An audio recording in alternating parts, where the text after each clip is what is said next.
The Thinking Atheist presents the story of creation according to the Bible. The biblical account of how the world began is simply amazing. About 6,000 years ago, God created the heavens and the earth. He also made the stars, but you couldn't see them because their light would take millions of years to reach the earth, so the sky was pretty much black. Then, just because he could, God made his brand new earth appear to be 4 billion years old, and he apparently thought it would be a gas to create dinosaurs, kill them, and bury their bones across the continents to confuse future archaeologists. Then, God said, "Let there be light."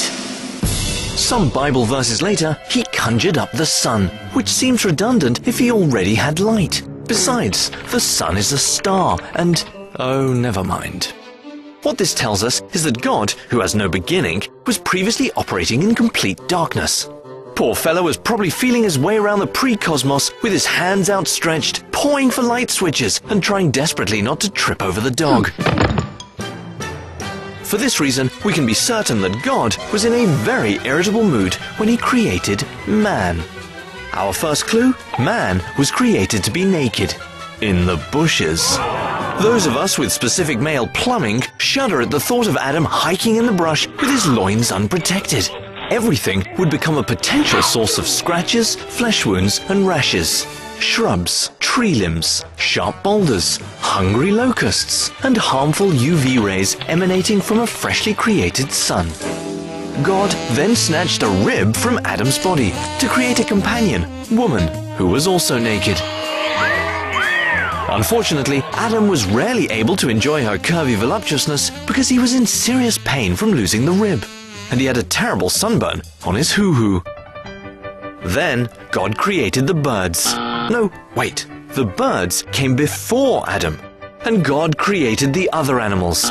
No, wait, the animals came before Adam, and God was pleased. No, wait, God was not pleased. It's all very confusing, made even more so by God's decision to place a forbidden object smack dab in the middle of the Garden of Eden Wildlife Preserve and Petting Zoo that he'd just created. The tree of the knowledge of good and evil was the ultimate taunt for the naive and innocent humans, and even more proof that God must have woken up in a snit that morning. Enter Satan.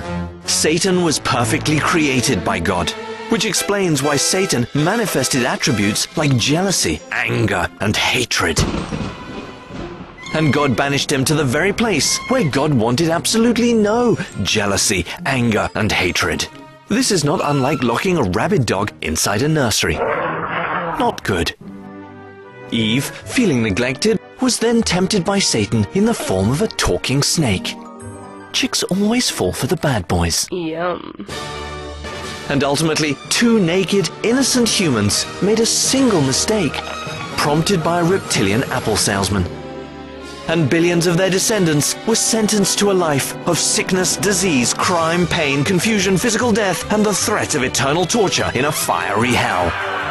Yes, this is the biblical account of creation that is believed and celebrated by millions around the world.